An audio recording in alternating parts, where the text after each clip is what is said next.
Alhamdulillahi Rabbil Alamin. Arsala rasulahu bil huda wa dinil haq lidhhirahu ala dini kullihi wa kafa billahi shahidan. Asyhadu an la ilaha illallah wahdahu la syarika lah wa asyhadu anna Muhammadan abduhu wa rasuluhu la nabiyya wa la rasula ba'dah.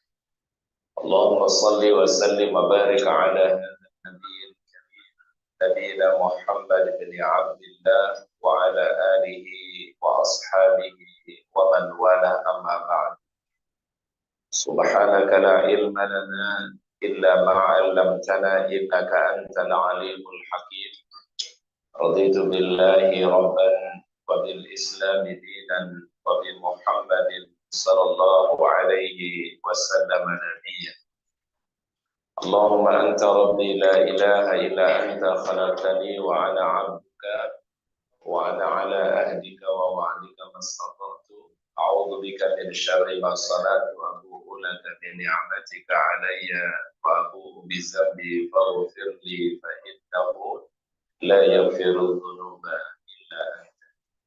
Hadirin kaum muslimin jamaah salat subuh yang dirahmati dan dimuliakan oleh Allah Subhanahu wa taala. Alhamdulillah, puji dan syukur mari senantiasa kita panjatkan kepada Allah Subhanahu wa taala atas segala curahan rahmatnya dari Allah-Nya kepada kita semua, terutama nikmat iman, nikmat Islam, nikmat sehat dan kesempatan pada subuh pagi hari ini kita bisa komunikasi dengan Allah dalam melaksanakan salat berjamaah. Mudah-mudahan kita semua mendapatkan fadilah yang disampaikan oleh Rasulullah sallallahu alaihi wasallam, "Man shalla subha fi jama'atin faka'annama qama al-laila kullahu." Barang siapa yang salat subuhnya berjamaah, Allah Ta'ala memberikan keutamaan seperti ia salat malam semalam suntuk. Ini fadilah yang utama ya tentang salat subuh. Di dalam riwayat yang lain dalam hadis sahih, baginda Rasulullah SAW mendoakan untuk umatnya di setiap pagi harinya. Allahumma barik li ummati fi bukuriha. Ya Allah, berikanlah keberkahan bagi umatku di setiap pagi hari mereka. Mudah-mudahan kita semua mendapatkan keberkahan doakan oleh Rasulullah sallallahu alaihi wasallam. Salawat dan salam kita sampaikan kepada uswah hasanah kita, teladan kita yang mulia Rasulullah Muhammad sallallahu alaihi wasallam. Mudah-mudahan salawat dan salam kita untuk beliau kelak pada akhir kita mendapatkan syafaatul uzma.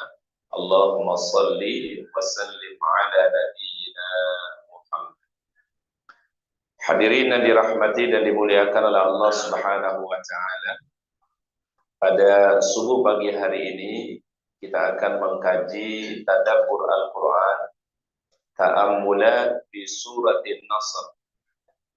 Tadabbur ayat-ayat Al-Quran atau surah-surah Al-Quran yaitu pada surah An-Nasr. Ya. An-Nasr ini artinya apa? Kemenangan. Ya. Dari kata Nasara yansuru nasra, ya, fahuwa nasirun. Jadi An-Nasr artinya adalah surat yang menyebutkan tentang kemenangan dari baginda Rasulullah sallallahu alaihi wasallam. Para ulama menjelaskan wa min suwaril Qur'anil azim, ya, di antara surah-surah Al-Qur'an allati tatakarru an asma'ina, yang sering kita dengarkan berulang-ulang di dalam bacaan salat, Suratul Nasri, ya, yaitu adalah surah yang disebut dengan An-Nasr. Ya. An-Nasr tadi artinya apa? Kemenangan. Wa tusamma suratul Tawdi'. Ya.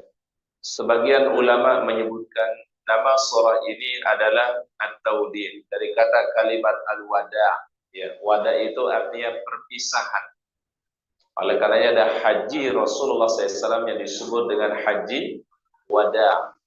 Ya, artinya adalah perpisahan dengan para sahabat, perpisahan Rasulullah SAW dengan kehidupan dunia ini. Maka disebut dengan at-tawdi' atau al-wada. Qala ta'ala, Allah Subhanahu wa ta'ala firmankan, A'udzu billahi minasy syaithanir rajim. Bismillahirrahmanirrahim. Idza jaa nasrullahi wal fath wa ra'aitan nasa yadkhuluna fi dinillahi afwajan fasabbih bihamdi rabbika wastaghfir innahu kana tawwaba. Allah Subhanahu wa ta'ala menyebutkan di ayat ini, dan ini termasuk surah yang sangat singkat di dalam Al-Quran, terdiri dari 3 ayat. Ya. Idza jaa nasrullahi wal fath. Apabila datang pertolongan Allah dan penaklukan kota Mekah, disebut dengan Al-Fath. Tentu kemenangan yang Allah Ta'ala berikan kepada baginda Rasulullah SAW bukan serta-merta.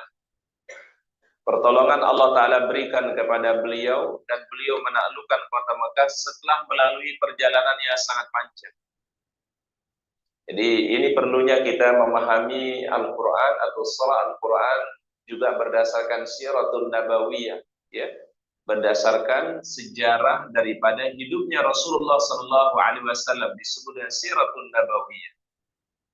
13 tahun beliau ada di Mekah mendakwahkan tauhid kepada Allah Subhanahu wa taala, berbagai macam tantangan, cobaan yang dihadapi oleh Rasulullah SAW dan para sahabat. Betul ya Pak ya? Bahkan ada sahabat yang sampai disiksa, ya, hanya gara-gara beriman kepada Allah Subhanahu wa taala. Sahabat yang bernama Bilal bin Rabah radhiyallahu anhu sampai ditindihkan di atas dadanya batu besar supaya dia keluar daripada Islam. Tapi sahabat ini cuma satu kalimat yang diucapkan, ahad, ahad, dan ahad.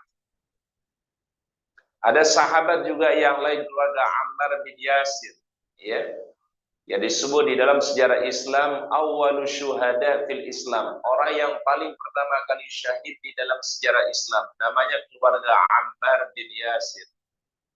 Ya, orang tuanya dibunuh di hadapannya, ya, disiksa orang tuanya sampai meninggal dunia di hadapan anaknya. Tentu seorang anak tidak kuasa melihat orang tuanya disiksa hanya gara-gara beriman kepada Allah Ta'ala dan Rasulullah Sallallahu Alaihi Wasallam. Bahkan baginda Rasul sendiri mendapatkan tantangan yang luar biasa, cobaan yang luar biasa. Ketika beliau sedang salat, ditaruhkan kotoran di atas punggung beliau. Kemudian dibersihkan oleh putrinya bernama Fatimah radhiyallahu anha, sedari menangis melihat ayahnya disiksa begitu, disakiti baginda Rasulullah Sallallahu Alaihi Wasallam. Bahkan tidak hanya sampai itu saja, Rasulullah SAW satu ketika beliau sedang salat, diikat leher beliau, ditarik sampai beliau jatuh tersungkur. Baginda Nabi Sallallahu Alaihi Wasallam sampai turun ayat Al-Quran, yaitu ara'aital ladzi yanha 'abdan idza shalla, ya, apakah engkau tidak menyaksikan ada orang yang menyiksa seorang hamba Allah Ta'ala dalam keadaan dia sedang salat. Ini ayat sebenarnya adalah bercerita tentang peristiwa yang dialami langsung oleh baginda Rasulullah Sallallahu Alaihi Wasallam. Maka kemudian Allah Ta'ala memerintahkan para sahabat untuk berhijrah. Ya, hijrah pertama sebenarnya bukan ke kota Madinah Al-Munawwarah. Jadi hijrah pertama kaum muslimin itu adalah ke sebuah negeri namanya Al-Habasyah. Ya, disebut dengan apa? Habasyah. Ya, yang dipimpin oleh sahabat yang mulia Utsman bin Affan radhiyallahu anhu. Tapi dalam hijrah Al-Habasyah ini Rasul tidak ikut. Beliau tetap ada di Mekah. Beliau cuma meminta para sahabat saja yang hijrah ke Al-Habasyah. Dan itu terjadi 2 kali, Pak. Hijrah pertama ke Al-Habasyah, periode yang pertama, kemudian periode yang kedua ke Al-Habasyah. Setelah itu, setelah 13 tahun di kota Mekah, baru baginda Rasulullah Sallallahu Alaihi Wasallam hijrah ke kota Yasrib atau ke kota Madinah Al-Munawwarah, dan juga beliau ikut serta dalam hijrah itu. Sampai-sampai dalam perjalanan hijrahnya Nabi Sallallahu Alaihi Wasallam, beliau harus bersembunyi dulu, Pak, di satu tempat namanya Ghar Thur, namanya, ya, Gua Thur, bersama sahabat yang mulia Abu Bakar As-Siddiq radhiyallahu anhu. Dan ancaman yang beliau dapatkan luar biasa. ya. Baginda Nabi Shallallahu Alaihi Wasallam direncanakan ingin dihabisi oleh orang-orang kafir Quraisy dan dipilih masing-masing kabilah itu satu orang, dari kabilah A, dari kabilah B, C, D dan seterusnya. Karena kalau satu kabilah yang membunuh beliau, itu akan mudah keluarga baginda Nabi SAW untuk meminta balasan dari mereka. Tapi kalau seluruh kabilah yang melakukannya, membunuh bersama-sama baginda Rasulullah SAW, sulit bagi keluarga besar Nabi untuk meminta balasan atas darahnya Rasulullah Sallallahu Alaihi Wasallam. Maka mereka berkumpul, Pak, ya berapa kabilah ingin membunuh Nabi Sallallahu Alaihi Wasallam. Tapi malaikat Jibril alaihissalam sudah menginformasikan terlebih dahulu akan rencana mereka, ya. Wa makaru wa makarallah wallahu khairul makirin. Maka kemudian baginda Rasul keluar pada malam hari itu, ketika mereka sudah berada di depan rumah Nabi Sallallahu Alaihi Wasallam, Rasul keluar dan mereka orang yang ada di depan rumah beliau tidur pulas semua, Pak. Ya, Pak, ya. Ditidurkan oleh Allah Subhanahu Wa Taala. Tapi sebelumnya diminta sahabat Ali bin Abi Thalib tidur di tempat tidurnya baginda Nabi Sallallahu Alaihi Wasallam. Ketika beliau keluar, beliau mengambil pasir dan ditaruh di atas kepala orang-orang tadi. Turun ayat Al-Quran kepada beliau di surah Yasin, وَجَعَلْنَا مِنْ بَيْنِ أَيْدِيهِمْ سَدًّا وَمِنْ خَلْفِهِمْ سَدًّا فَأَغْشَيْنَاهُمْ فَهُمْ لَا يُبْصِرُونَ. Demikianlah yang dihadapi oleh baginda Rasulullah Sallallahu Alaihi Wasallam, ya, ketika dalam perjalanan hijrah. Dulu kita berpikir mungkin sederhana kalau kita baca sejarah. Kenapa Allah Ta'ala tidak memperjalankan Rasul lancar gitu ya, dari dari Mekah menuju kota Madinah, ya. Tapi beliau harus bersembunyi dulu di satu lokasi namanya Gua Thur, ya. Bahkan 3 hari 3 malam beliau berada di situ. Dan disitulah peran pentingnya daripada anak perempuannya Abu Bakar As-Siddiq, namanya Asma binti Abi Bakrin. Setiap hari mengantarkan makanan untuk ayah dan untuk Rasulullah Sallallahu Alaihi Wasallam. Dia sewa pengembala, ya, supaya jejak langkahnya tidak ketahuan, Pak, ya, untuk bisa mengantarkan makanan untuk ayahnya dan untuk Rasulullah Sallallahu Alaihi Wasallam. Nama perempuan itu adalah Asma binti Abi Bakar radhiyallahu anha. Jadi luar biasa, seorang wanita di masa Nabi, seorang sahabiah di masa Nabi, begitu cintanya kepada baginda Rasulullah Sallallahu Alaihi Wasallam, perjuangan untuk Rasulullah SAW. Setelah itu kemudian ketika beliau berangkat menuju kota Madinah, ya, selang beberapa lama kemudian terjadi peristiwa yang besar yang disebut dengan yaitu adalah Harbu Badrin atau Ghazwatu Badrin. Terjadi peperangan apa, Pak? Perang Badar, ya. Dengan jumlah kaum muslimin yang sedikit, perlengkapan yang terbatas menghadapi pasukan yang begitu besar. Tapi Allah Ta'ala menangkan Rasulullah SAW di peristiwa tersebut. Jadi runutan sejarah ini para jamaah, ya, berbagai macam tantangan yang dihadapi oleh baginda Rasulullah SAW, maka Allah Ta'ala tutup peristiwa risalah Nabi Muhammad SAW dengan turunnya surat ini, Pak. Idza jaa nasrullahi wal fath. Bila datang pertolongan Allah Ta'ala dan penaklukan kota Mekah. Dan dalam peristiwa penaklukan kota Mekah itu para jamaah, tidak ada satupun orang Mekah yang dulu menyakiti beliau, mengusir beliau, kemudian Rasul membalas dendam, tidak. Bahkan Abu Sufyan berpikir jangan-jangan Muhammad dan para sahabat yang jumlahnya puluhan ribu itu, ya, mereka datang ke Mekah, jangan-jangan mereka akan menghabisi kita semua karena kita dulu mengusirnya, kita dulu menyakitinya. Tapi justru yang terjadi sebaliknya.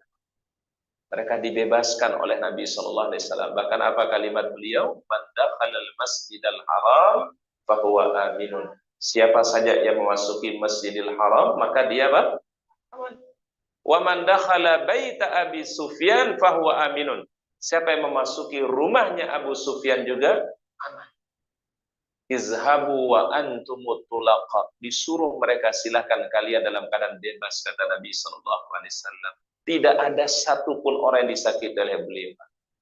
Ini hebatnya akhlaknya Rasulullah Sallallahu Alaihi Wasallam. Tidak pernah terbayangkan oleh tokoh kafir Quraisy yang namanya Abu Sufyan. Ya, Pak, ya, akhlaknya Nabi Sallallahu Alaihi Wasallam. Inilah kemudian nanti menjadi asbab kenapa Abu Sufyan kemudian beriman kepada baginda Rasulullah SAW, dia ucapkan asyhadu an la ilaha illallah wa asyhadu anna Muhammadar Rasulullah. Kalau pucuk pimpinan kemudian dia beriman kepada Allah, menandakan kota Mekah semua sudah di bawah kekuasaan umat Islam, di bawah kekuasaan Rasulullah sallallahu alaihi wasallam. Idza jaa nasrullahi wal fath wa ra'aitan nasa yadkhuluna fi dinillahi afwajan. Engkau menyaksikan manusia berbondong-bondong memasuki agama Allah Subhanahu wa taala. Kabilah-kabilah Arab yang tadi mereka tidak beriman kepada Rasul sallallahu alaihi wasallam, hanya kemudian mereka beriman. Bahkan penduduk Taif, mungkin kalau kita baca sejarahnya penduduk Taif yang dulu mereka pernah melempari Nabi, pernah menyakiti Nabi, kemudian mereka berbondong-bondong datang ke Mekah hanya untuk menyatakan keimanan dan keislaman mereka. Wa ra'aitan nasa yadkhuluna fi dinillahi afwajan. Afwaj itu artinya adalah berbondong-bondong. Ya, sama dengan kalimat di Al-Qur'an itu Pak, Az-Zumar, ya. Ada surat di Al-Qur'an ya? Surat apa namanya Pak? Az-Zumar. Zumar itu yang berbondong-bondong. Demikian juga mereka memasuki kota Mekah itu dalam keadaan menyatakan keislaman mereka, berbondong-bondong, jumlah kabilah yang begitu besar. Kemudian fasabbih bihamdi rabbika wastaghfir innahu kana tawwaba, maka bertasbihlah kepada Allah, ucapkanlah subhanallah, wastaghfir, dan perbanyaklah istighfar kepada Allah. Innahu kana tawwaba, sesungguhnya Allah Ta'ala yang maha menerima taubat daripada hamba-hambanya. Para ulama mengatakan hadhihi surah, ya, surah yang mulia ini, surah apa tadi Pak? An-Nasr. Akhiru ma nazala minal Qur'an, termasuk surat yang terakhir turun kepada baginda Nabi sallallahu alaihi wasallam. Rawa Muslimun fi sahihihi, ya, diriwayatkan oleh Imam Muslim min hadithi Ibni Abbasin radhiyallahu anhuma, ya, dari sahabat yang mulia Abdullah bin Abbas, ya. Annahu qala li Ubaidillah bin Abdillah bin Utbah, dia berkata kepada Ubaidillah bin Abdillah bin Utbah, ta'lamu akhir suratin nazalat minal Qur'an, tahukah engkau surat yang terakhir yang turun dari Al-Qur'an? Qultu na'am, ya, dia berkata, ya, saya tahu apa surat yang terakhir yang turun kepada Rasulullah. Idza jaa nasrullahi wal fath wa ra'aitan nasa yadkhuluna fi dinillahi afwajan fasabbih bihamdi rabbika wastaghfir innahu kana tawwaba. Ya. Jadi ini termasuk surah yang terakhir yang turun kepada Rasulullah sallallahu alaihi wasallam. Ada satu hal yang menarik sebenarnya para jamaah. Pada satu ketika Umar bin Khattab, kalau kita baca sejarahnya Abdullah bin Abbas. Abdullah bin Abbas ini dikenal sahabat yang kecerdasannya melampaui sahabat yang lain. Namanya siapa Pak? Abdullah bin Abbas. Dan dia diberikan kelebihan oleh Allah Ta'ala, ahli di bidang tafsir. Dan Umar bin Khattab Pak, biasanya kalau kemana-mana itu selalu bawa Abdullah bin Abbas Pak. Ya, kayak jadi juru bicaranya Pak. Karena dikenal Ibnu Abbas dikenal dengan kecerdasannya dan juga dengan kelebihannya yang luar biasa berkat doa Rasulullah SAW. Satu ketika Abdullah bin Abbas diajak oleh Umar bin Khattab kumpul dengan sahabat-sahabat yang senior Pak. Ya, kumpul dengan sahabat-sahabat yang senior. Kemudian ditanyalah para sahabat yang senior itu tentang surah tadi. Bagaimana pendapat kalian tentang surah An-Nasr? Idza jaa nasrullahi wal fath ra'aitan nasa yadkhuluna fi dinillahi afwajan fasabbih bihamdi rabbika wastaghfir innahu kana tawwaba. Maka kibarus sahabat, ya, sahabat-sahabat yang senior itu mengatakan apa? Surah ini memerintahkan kalau orang mendapatkan kemenangan, mendapatkan kebahagiaan, mendapatkan kemuliaan, jangan lupa bertasbih dan beristighfar kepada Allah. Maka doa yang diajarkan oleh Rasulullah SAW adalah subhanakallahumma rabbana wa bihamdika Allahumma ghufirli. Subhanakallahumma rabbana wa bihamdika Allahumma ighfirli. Ini tasbih dan istighfar, Pak. Subhanakallahumma rabbana wa bihamdika, maha suci engkau ya Allah, aku memujimu. Allahumma ghfirli, ya Allah ampuni segala kesalahan dan dosa yang ini. Jawaban dari sahabat yang kibarus sahabat. Ya, jadi sahabat-sahabat senior itu jawabannya, Pak. Lalu Umar bertanya kepada Abdullah bin Abbas, coba Abdullah bin Abbas, bagaimana pendapat Anda tentang surah ini? Jawabannya luar biasa, Pak. Apa kata Abdullah bin Abbas? Hadhihi surah yadullu ala qurbi ajalin nabi. Surah ini menandakan begitu dekatnya ajalnya Rasulullah sallallahu alaihi wasallam. Yang pertama, jawabannya benar. Ya. Yang kedua, itu yang lebih mengena kalau kata Umar bin Khattab. Jadi jawaban yang pertama nggak disalahkan. Betul maknanya bahwasannya kalau orang mendapatkan kemenangan, mendapatkan satu nikmat kebahagiaan, jangan lupa memperbanyak tasbih dan istighfar kepada Allah. Subhanakallahumma rabbana wa bihamdika Allahumma ighfirli. Tapi jawaban Ibnu Abbas jauh melampaui daripada jawaban tadi. Apa kata Ibnu Abbas? Justru surat ini menandakan berpisahnya Rasulullah SAW dengan kita semua. Berarti begitu dekatnya ajalnya Rasulullah SAW. Berarti Rasul sudah menunaikan apa? Amanah Allah. Ya, sudah menunaikan risalah kerasulan beliau. Kalau orang sudah menunaikan amanah, sudah menyelesaikan tugas, berarti akan apa, Pak? Ya, akan segera bertemu dengan Allah Subhanahu wa taala. Makanya haji terakhir yang disebut dengan hajjatul wada. Ya, jadi sama seperti surat ini juga disebut dengan surat apa? Berpisah. Makanya pada saat itu para sahabat sudah merasa, Pak, merasa Rasulullah SAW sudah nggak lama lagi. Karena beliau sudah tuntaskan semua kewajiban.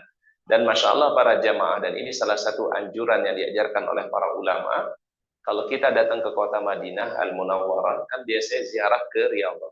Betul ya? Raudhah. Ya.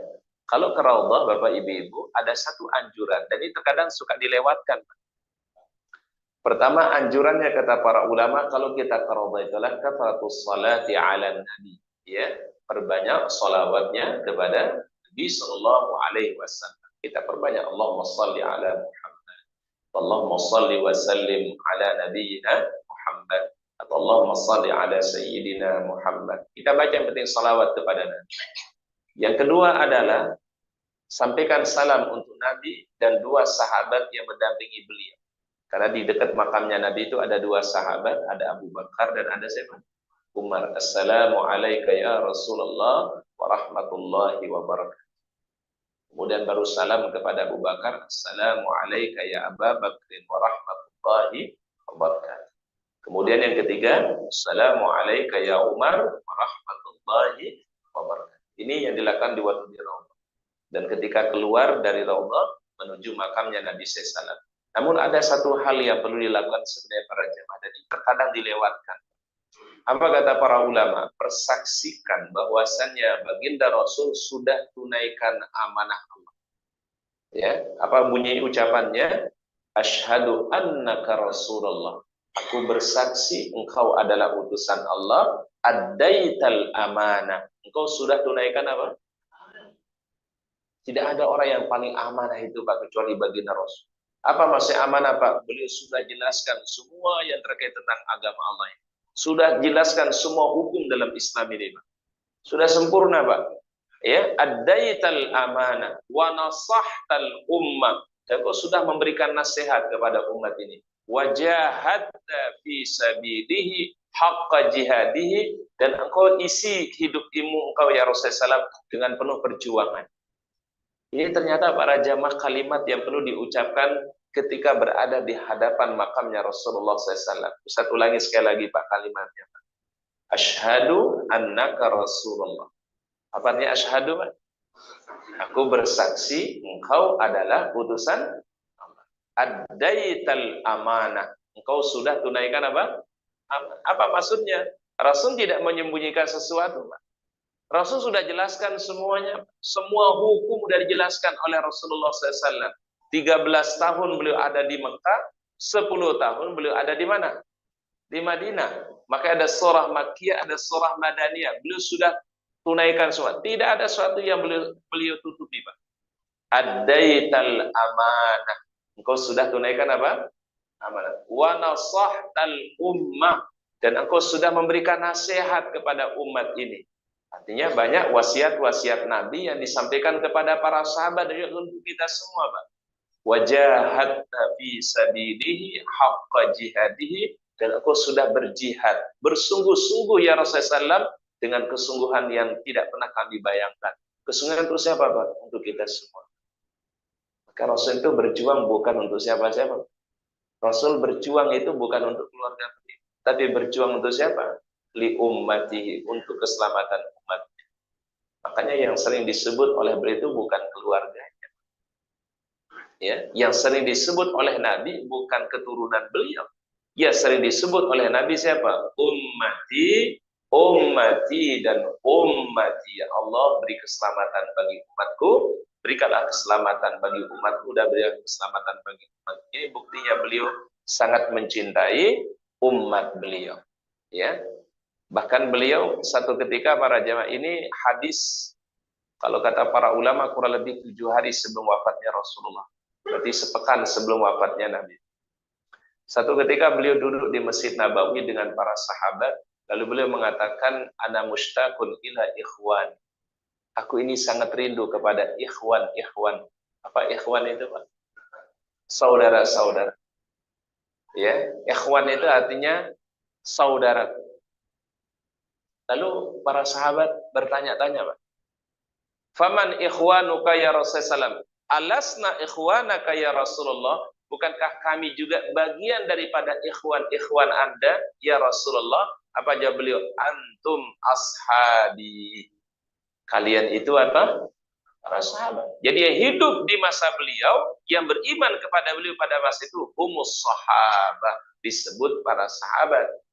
Lalu para sahabat bertanya lagi, man ikhwanuka ya Rasulullah? Siapa yang Anda rindukan itu, ya Rasulullah, yang Anda sebut sebagai ikhwan Anda itu?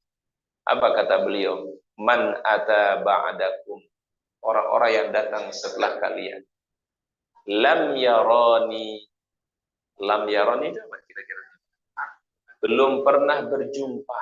Belum pernah melihat aku, kata beliau. Wa amanabi, dan beriman kepada. Itu yang dirindukan oleh Rasulullah SAW. Orang-orang yang belum pernah melihat beliau, belum pernah berjumpa dengan beliau, tapi beriman kepada baginda Rasulullah Sallallahu Alaihi Wasallam. Kira-kira yang dimasukkan siapa? Kita semua. Jamaah al-iman ini. Ya, kita belum pernah melihat, belum pernah berjumpa dengan beliau, tapi kita beriman kepada beliau, menjalankan sunnah-sunnah beliau, menjalankan syariat-syariat beliau, tanpa pernah kita berjumpa kepada beliau. Dan inilah yang dirindukan dan dibanggakan oleh baginda Rasulullah Sallallahu Alaihi Wasallam. Jadi ini poin penting ayah bunda. Nanti kalau ke Madinah, siarah di kota Madinah, mohon poin yang ketiga ini jangan dilewatkan. Tadi yang pertama, salawat kepada Nabi. Yang kedua, salam untuk Nabi dan 2 sahabat beliau. Di situ ada Abu Bakar dan ada Umar. Nah, yang ketiga ini yang terkadang terlewatkan. Persaksikan bahwasannya Nabi SAW sudah tunaikan amanah. Ya, asyhadu annaka Rasulullah, addaital amanah, wa nasahtal ummah, wa jahadta fi sabilihi haqqa jihadihi.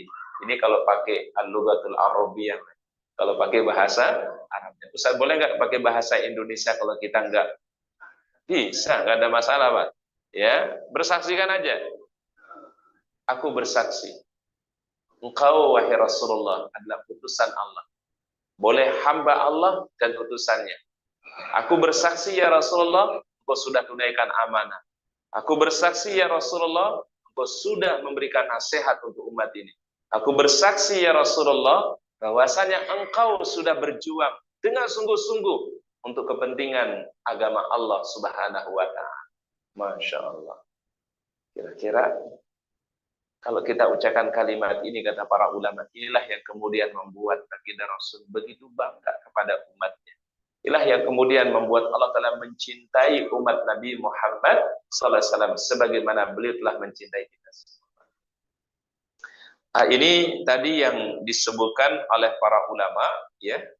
Jadi idza jaa nasrullahi wal fath wa ra'aitan nas yadkhuluna fi dinillahi afwajan fasabbih bihamdi rabbika wastaghfir innahu kana tawwaba. Nah, oleh karenanya apa namanya? Salah satu sunnah Nabi Sallallahu Alaihi Wasallam ketika ruku dan sujud ada doa yang dibaca oleh Nabi SAW.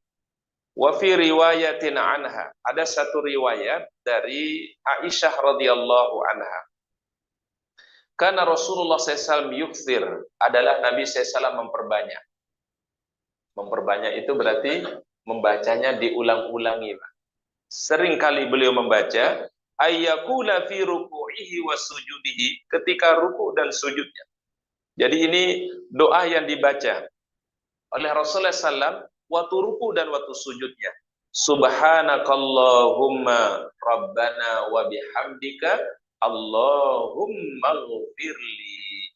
Nah, ini doanya tadi Pak. Subhanakallahumma rabbana wa bihamdika Allahumma ghfirli. Kapan dibaca? Indar ruku was sujud.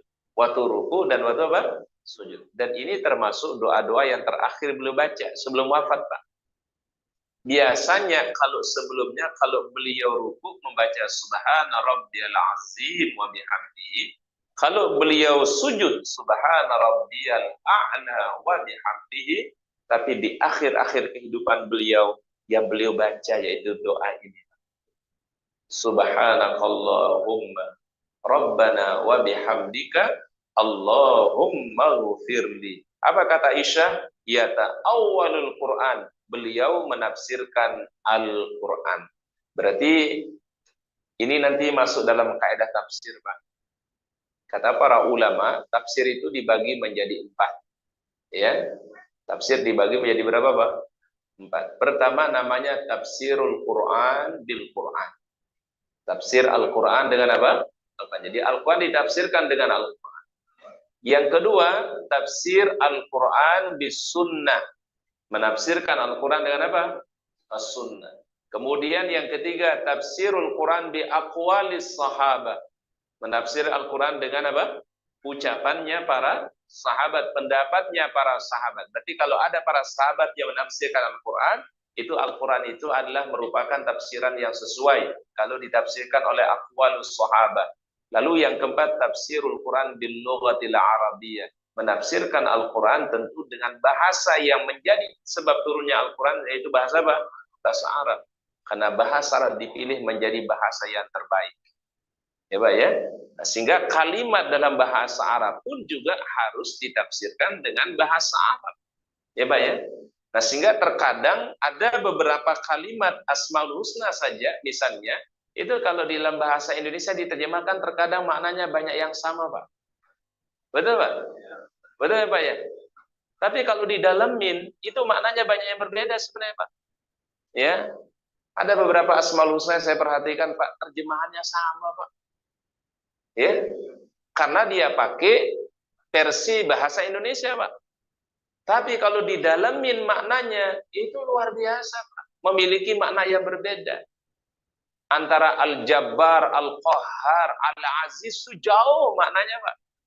Tapi semua diterjemahkan kalau nggak salah yang maha perkasa. Al-Aziz perkasa, Al-Jabbar perkasa, Al-Qahhar juga perkasa. Tetapi kalau didalemin maknanya dalam bahasa Arab, Pak, beda sekali maknanya, Pak. Ini maknanya apa, Pak? Maknanya adalah bahasa Indonesia itu belum mewakili, mencukupi untuk bisa menerjemahkan bahasa Arab.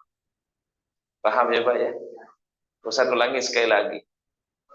Pocket atau apa namanya kosakata bahasa Indonesia Pak belum mampu menerjemahkan makna daripada bahasa Arab. Karena makna bahasa Arab ini Pak, mohon maaf, tidak cukup dengan kata-kata di bahasa Indonesia. Ya.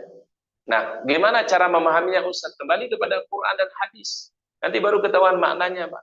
Nah, cuma terkadang ketika diterjemahkan ke bahasa Indonesia susah kalimat yang akan dipakai. Aziz perkasa, Jabbar perkasa, Qahhar juga perkasa.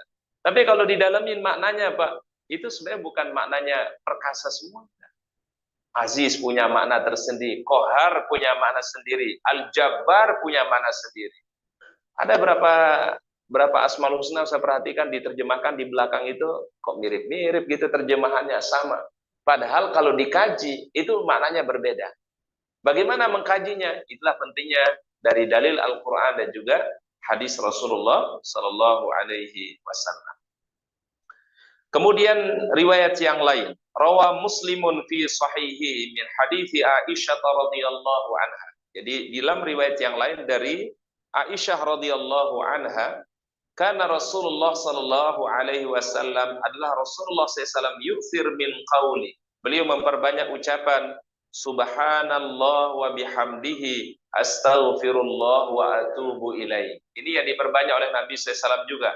Subhanallah wa bihamdihi astaghfirullah wa atubu ilaih. Kalau yang tadi yang pertama apa? Subhanakallahumma wa bihamdika Allahumma gfirli. Riwayat yang lain dari Aisyah mengatakan subhanallah wa bihamdihi astaghfirullah wa atubu ilaih.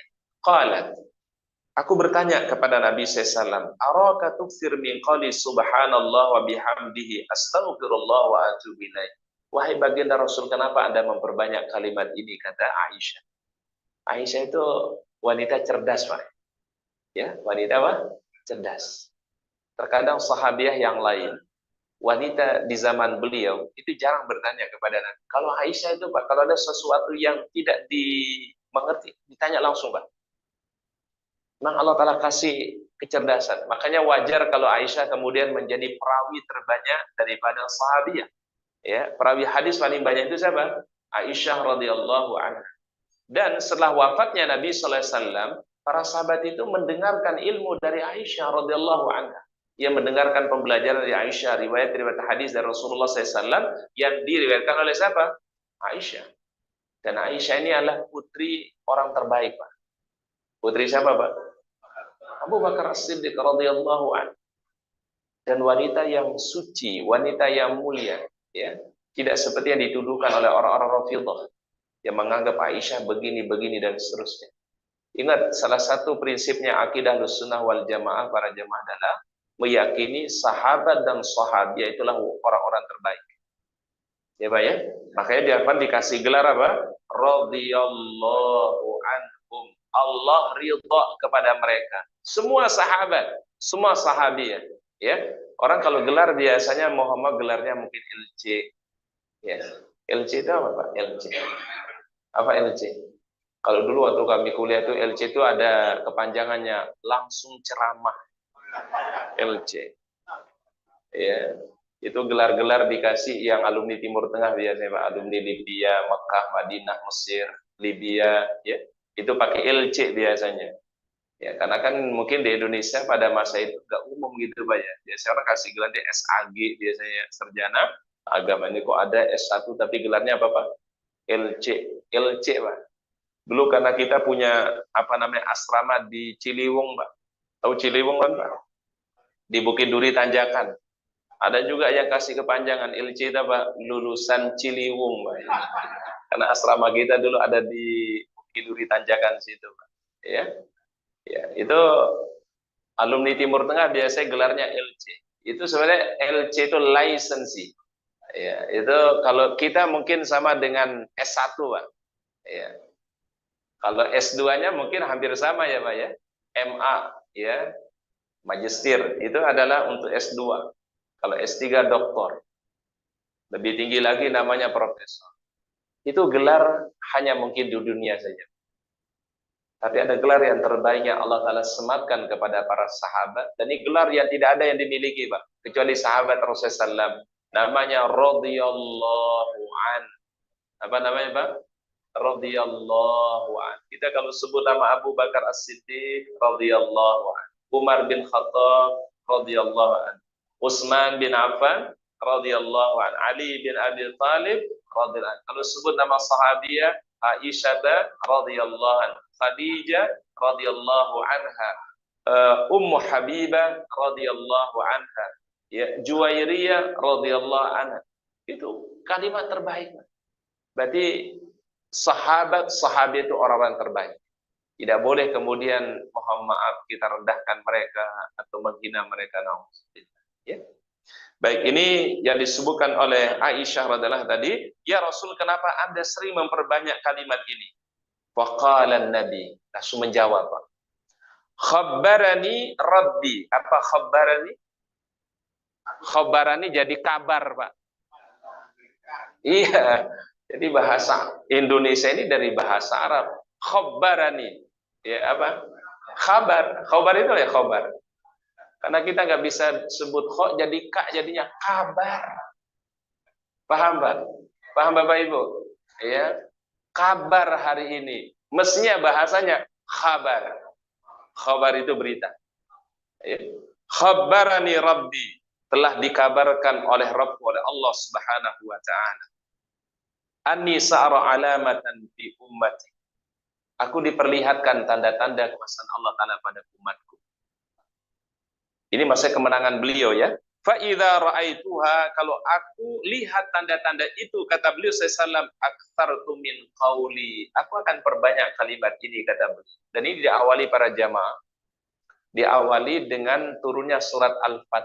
Nanti surat An-Nasr ini ada hubungannya dengan surat Al-Fat. Ya Pak ya? Makanya ada riwayat yang sahih dari Nabi. Kalau aku baca surat Al-Fat, kata beliau, khairun minad dunya wa ma fiha. Lebih baik dari dunia dengan apa? Segala isinya. Karena kenapa, Pak? Surat yang paling membanggakan Nabi.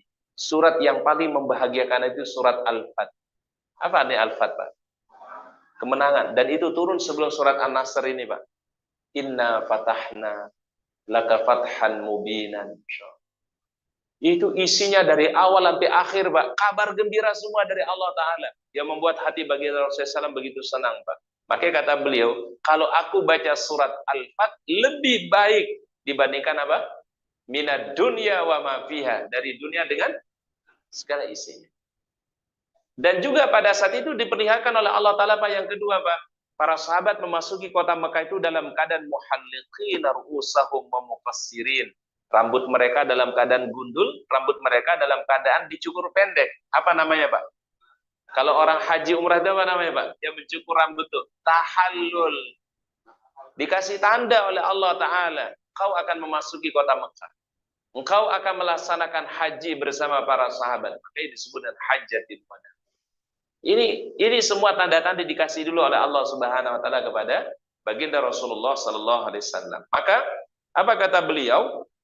Khabbarani Rabbi anni sa'ara alamatan fi ummati fa idza ra'aituha, kalau aku sudah lihat itu tanda, aksartu min qauli subhanallah wa bihamdihi astaghfirullah wa atubu ilaih faqad ra'aituha.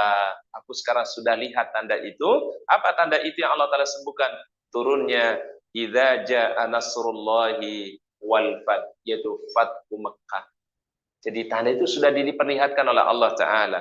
Kemudian wa ra'aitan nas yadkhuluna fi dinillahi afwajan fasabbih bihamdi rabbika wastaghfir innahu kana tawwab. Baik, mungkin poin yang terakhir. Qala At-Tabari, berkata Imam At-Tabari, bin nasri nasrullah nabihi ala Quraisy. Kalimat idza jaa nasrullah ini adalah kemenangan Rasulullah SAW, ya, atau kemenangan yang Allah Ta'ala berikan kepada Nabi terhadap suku apa? Quraisy, yang mereka mendominasi pada masa itu, yang menguasai kota Mekah. Qala Ibnu Katsir, berkata Imam Ibnu Katsir, wal muradu bil fatih fathu Mekah qaulan wahidan fa in ahya al arab kana tulawihu bi islamiyah fath Makkah. Dengan turunnya surah ini, maka suku-suku bangsa Arab pada saat itu mereka memeluk agama Islam. Yang tadinya mereka dalam keadaan apa, Pak? Menyembah berhala, al-authan, ya. Dan mereka itu menganggap berhala itu cara mendekatkan diri kepada Allah. Jadi sebenarnya kalau ditanya, Pak, apakah orang-orang Arab pada saat itu mengerti Allah Ta'ala sebagai Tuhan? Mereka ngerti. Tahu mereka, Pak. Kalau ditanya siapa Tuhan kalian? La yaqulun Allah. Ya, mereka akan mengatakan Tuhannya siapa? Tapi gila disuruh ibadah kepada Allah Ta'ala enggak mau. Suruh bertauhid enggak mau. Makanya mereka membuat berhala dipajang di sekitar Ka'bah itu, Pak. Kurang lebih sekitar 360 berhala yang dipajang di sekitar apa? Ka'bah. Dan artinya mereka menyembah Allah tetapi disertai dengan kesyirikan kepada Allah. Inilah yang kemudian dihilangkan oleh Rasulullah sallallahu alaihi wasallam. Fasabbih bihamdi rabbika wastaghfir innahu kana tawwab. Hadirin yang dirahmati oleh Allah Subhanahu wa taala, mungkin itu yang bisa kami sampaikan pada kajian hari ini, yaitu pada kalimat, yaitu ta'ammulat di surat An-Nasr, mentadaburi surat An-Nasr. Mudah-mudahan surah ini menjadi pembelajaran untuk kita semua, surat yang menginspirasi umat Islam bahwasanya kemenangan Allah Ta'ala berikan kepada umat Islam ketika mereka konsisten dengan agamanya, kembali kepada Al-Quran, kembali kepada hadis Rasulullah SAW, maka Allah Ta'ala akan memberikan kemenangan kepada umat tersebut ketika mereka berpegang teguh dengan agama Allah Subhanahu wa taala. Wallahu a'lam bishawab. Kami kembalikan ke MC. Bagi jamaah yang mau bertanya.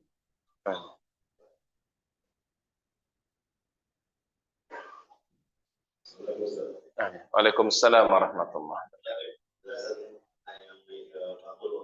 Baik. Jadi pertanyaan adalah bangsa Rasulullah melakukan Mekah itu seperti Rasulullah pada saat itu Rasulullah tinggal di Mekah. Pertanyaannya kan kenapa Rasulullah nanti apakah itu ada kayak semacam atau dari Allah Subhanahu. Dan yang kedua mengenai struktur pemerintahan pada saat itu Rasulullah sebagai khalifah atau sebagai apa sih? Baik. Wallahu a'lam bishawab. Pertama adalah setelah Fathu Mekah, apakah Rasulullah SAW tinggal di Mekah atau balik ke kota Madinah? Kalau kita baca sejarah, setelah Fathu Mekah ini terjadi berikutnya ada perang namanya Hunain, Pak. Pernah dengar cerita perang Hunain, Pak? Itu kurang lebih sekitar sepekan setelah terjadi Fathu Mekah. Terjadi di bulan Syawal, itu adalah namanya peristiwa perang Hunain. Hunain ini sebenarnya adalah perang karena ada beberapa kabilah yang belum berislam dan mereka menentang, Pak. Namun ada pembelajaran di perang Hunain ini, Pak. Ketika beliau sallallahu alaihi wasallam dan para sahabat sampai di satu lokasi dekat Hunain, itu tiba-tiba mereka diserang oleh musuh, Pak. Ya. Yang terjadi apa? Para sahabat lari, Pak. Ya, Pak ya. Ada baru mendapatkan kemenangan. Tahu sebabnya para jamaah? Al-Quran menjawab, iz a'jabatkum kasratukum, karena kalian bangga dengan jumlah yang besar. Jadi ternyata, Pak, salah satu sebab kekalahan terkadang itu, Pak, ketika orang sudah merasa bangga dengan jumlah, oh kami punya jumlah yang banyak, kami punya jumlah yang besar, logistik yang kuat, misalnya, Pak. Itu ternyata ta'ajub itulah yang menjadikan para sahabat itu menjadi gentar, Pak. Yang tinggal cuma berapa sahabat, Pak? Ya, dari sekian ribu sahabat pada lari, Pak. Cuma berapa sahabat sih yang bersama Rasulullah Sallallahu Alaihi Wasallam di perang Hunain. Makanya kemudian mereka diingatkan oleh Ibnu Abbas radhiyallahu anhu, jangan kalian lari. Ini salah satu catatannya di perang Hunain itu, Pak. Pertama adalah karena mereka bangga dengan apa, Pak? Jumlah. Makanya, Pak, walaupun sudah menang, itu nggak boleh orang berbangga berlebihan, Pak. Apa namanya, Pak? Euforia namanya, Pak. Senang boleh, Pak, tapi bangga jangan, Pak. Ya, hanya sombong jadinya, kemudian merendahkan yang ini terkadang. Makanya kenapa Al-Quran mengatakan suruh kita wasatiyah. Wasatiyah itu pertengahan aja, Pak. Ya, kalau mendapatkan nikmat jangan terlalu bangga, senang, tapi ketika bersedih pun juga diberikan, jangan terlalu larut dalam kesedihan. Ya, jadi yang bagus yang sedang-sedang aja. Namanya wasatiyah. Jadi waktu perbagian ghanimah itu, waktu kan ada yang protes, Pak. Rasul kasih ghanimah kebanyakan kepada penduduk Mekah, Pak. Ya, Pak ya. Kan orang-orang Ansar protes, Pak. Ya Rasul, kok nggak adil? Bahkan ada namanya Dzul Huwaisirah mengatakan, ya Rasul, kenapa Anda nggak adil? Kok dikasih ini hamanya kepada orang Mekah semua? Ya, orang Madinah kagak kebagian, Pak. Padahal itu wahyu yang Allah Ta'ala inginkan kepada Rasulullah SAW. Supaya ini orang-orang baru masuk Islam supaya hatinya mu'allafati qulubuh. Ya, dikasih banyak oleh Rasulullah SAW. Karena mereka kalau nggak dikasih itu mungkin nanti mereka keluar dari Islam, Pak. Strateginya Rasulullah Sallallahu Alaihi Wasallam. Nah, makanya Rasul bilang begini, kalau kalian memilih ghanimah ini, ya, baik, saya tidak akan kembali ke Madinah, saya akan tinggal di Mekah. Hanya orang-orang Madinah mengatakan, kalau begitu ya Rasul, kami menginginkan Anda, bukan menginginkan ghanimah. Coba, Pak. Rasul itu sebenarnya Pak, kepingin dia tinggal juga di Mekah. Kalau sekiranya orang Madinah tidak meminta beliau kembali lagi ke Madinah. Tapi Masya Allah kemudian Rasulullah SAW, pulang menuju kota apa, Pak? Madinah. Dan ini mungkin hikmahnya para jamaah, ya. Jadi kalau kita ziarah ke Mekah, kita akan Ka'bah Baitullah sebagai ikonnya. Tetapi ketika kita di Madinah, ikonnya adalah Masjidin Nabawi, dan juga di situ kita bisa ziarah dengan Rasulullah Sallallahu Alaihi Wasallam. Ini mungkin hikmah besarnya supaya dua tempat suci ini selalu dikenang oleh umat Islam, Pak. Kemudian yang kedua, sistem di dalam Islam itu sebenarnya adalah sistem yang menerapkan syariat Allah namanya. Kalau istilah yang disebut dengan khilafah atau mamlakah, itu adalah sebuah istilah tentang metode saja. Tapi kontennya atau prinsipnya adalah Al-Quran dan hadis atau as-sunnatu syariah. Jadi sebenarnya kalau penamaan itu bisa saya berbeda namanya. Mungkin ada namanya khilafah, ada namanya mamlakah. Mamlakah itu apa mamlakah? Kerajaan. Tapi selama yang diterapkan itu adalah hukum-hukum Allah, syariat-syariat Allah, itulah sistem yang sesuai. Betul ya Pak ya? Jadi bisa saja beda namanya Pak. Mungkin satu kesempatan disebut dengan khilafah, di kesempatan ini disebut dengan mamlakah. Selama tapi yang diterapkan adalah hukum Allah. Nah, yang disebut dengan Khulafaur Rasyidin itu adalah masanya Abu Bakar, Umar, Utsman, Ali. Dan mereka ini ketika mereka menjalankan hukum ini pun juga seperti di masa Rasulullah SAW. Namun cara pemilihannya berbeda-beda, Pak. Betul nggak, Pak? Waktu pemilihan Abu Bakar di Bai'at. Waktu pemilihannya Umar itu adalah berdasarkan petunjuk, ditunjuk. Abu Bakar menunjuk, nanti setelah saya tunjuk siapa? Umar. Tapi di masa Utsman itu berdasarkan keputusan yang banyak, musyawarah. Paham ya Pak ya? Jadi kalau sistem memilih pemimpin bisa saja berbeda-beda. Dan yang paling terbaik sistem itu kalau kata para ulama Pak adalah sistem dengan cara menunjuk. Tetapi yang menunjuk nggak semua orang Pak. Paham ya Pak ya? Nggak semua orang. Ya Pak ya? Kalau semua orang menunjuk kita nggak tahu kualitasnya Pak. Makanya di dalam sistem itu ada namanya ahlul halli wal aqdi. Orang-orang yang memang punya kapasitas, keilmuan, kesolehan. Mereka berkumpul nih Pak. Ya, tunjuk siapa kira-kira yang paling pantas menjadi pemimpin. Itu namanya ahlul aqdi. Dan dulu pernah kita pakai sebenarnya Pak. Ya, dalam penunjukan presiden pernah dipakai di Indonesia ini, yaitu yang memilih itu adalah MPR. Itu yang jauh lebih berkualitas insya Allah. Kalau dipilih langsung, wallahu alam, kita nggak tahu kualitasnya Pak. Ya, dan orang-orang yang memilih ini kan beda-beda kualitasnya Pak. Betul nggak Pak? Apa pemilih di kita kan nggak semua berpendidikan Pak. Ustaz baru tahu Pak, ternyata yang pemilih yang berpendidikan itu nggak sampai 10% Pak. Nggak sampai 10% Pak. Yang S1, S2, S3 atau profesor nggak sampai 10%. 90%, mohon maaf, pendidikannya mungkin ada yang SD, coba SD. Bahkan nggak punya pendidikan. Nah, lalu kemudian nanti disamakan suaranya antara ini. Nah, ini tentu adalah berbeda. Tapi kalau dia menggunakan sistem tadi ahlul halli wal aqdi, itu lebih pas, Pak. Ya, diputuskan siapa yang paling terbaik daripada kandidat yang ada. Ya. Tapi itulah sistem, kita nggak bisa berbuat banyak, ya. Tapi kita lakukan apa yang bisa kita lakukan. Ya. Wallahu a'lam bishawab. Ya. Silakan. Mengenai pembersihan yang di Mekah itu ada banyak berhala. Itu terjadinya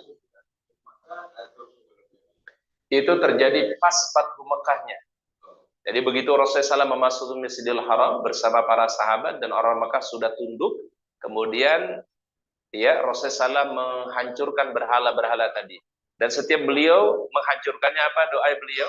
Wa qul ja'al haqqu wa zahaqal batil innal batila kana zahuqa. Dihancurkan lagi yang kedua beliau baca juga wa qul ja'al haqqu wa zahaqal batil innal batila kana zahuqa. Dihancurkan lagi yang ketiga, itu juga kalimat yang diucapkan wa qul ja'al haqq wa zahaqal batil innal batila kana zahuqa, sampai habis itu berhala. Ya, dibersihkan kemudian Masjidil Haram daripada sisa-sisa berhala. Pertanyaan kita, Ustaz, kenapa nggak dari awal aja beliau udah hancurkan berhala? Karena nggak punya power, Pak. Itulah pentingnya power, Pak. Rasul waktu beliau ada di Mekah kan di situ ada berhala, Pak. Betul nggak, Pak? Kenapa nggak dihilangkan oleh Rasulullah SAW di awal? Nggak bisa. Nggak punya power, Pak. Itulah pentingnya power itu.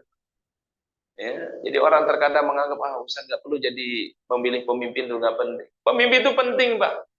Ya, karena bagaimanapun Pak yang kita jaga adalah keputusan kepemimpinan. Kalau pimpinnya memutuskan yang sesuai dengan syariat, alhamdulillah. Tapi kalau keputusannya salah, wah kita manut mah salah kita. Betul nggak Pak? Itulah pentingnya namanya keputusan. Tanda tangan itu penting Pak. Ya, tanda tangan kita sama pemimpin mah beda Pak. Mereka kasih tanda tangan beda.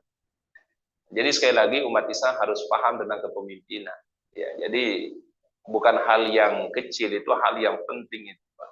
Dan yang kita jalankan kan keputusan kepemimpinan ini Pak. Betul nggak Pak? Termasuk yang kita jalankan keputusan yang diputuskan di DPR Pak. Sehingga memilih pun juga ada orang-orang yang kita amanahkan baik gitu Pak. Jangan salah Pak. Kalau kita nggak memilih orang baik Pak, orang yang jahat nanti akan memimpin.